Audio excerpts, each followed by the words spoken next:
Research is now showing vitamin D is important to our overall health. Many of us don't have adequate vitamin D levels, and that includes kids. Some doctors believe that could make some children sick.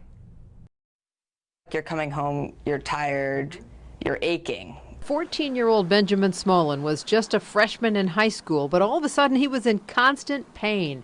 He says his whole body ached. He was getting headaches and feeling exhausted all the time. It went on for weeks. He asked to go see the pediatrician, and of course the pediatrician is like the last person he ever wants to see. Benjamin's mother is a doctor. Marilyn Burzin is a D.C. dermatologist. Because Benjamin's an active tennis player, she thought he'd simply pulled a muscle or strained something. But after he spent weeks complaining of things like severe body aches and stomach pain, she became concerned that it was something more serious.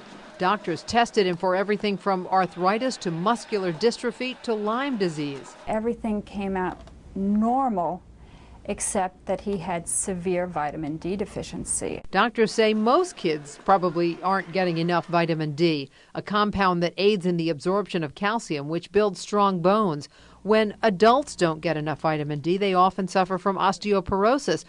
But when kids don't get enough, they never actually develop strong bones.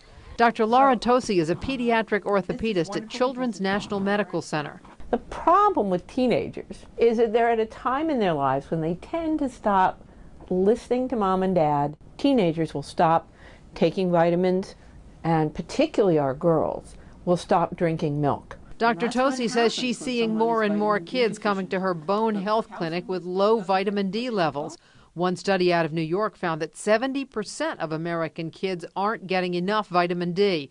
Researchers believe it's because kids aren't playing outside like they used to, and they're not getting enough sunlight, which helps the body produce vitamin D on its own. Now more and more kids are couch potatoes, so they're not getting natural D from the sun. According to the American Academy of Pediatrics, kids under the age of 18 should be getting at least 400 international units of vitamin D every day.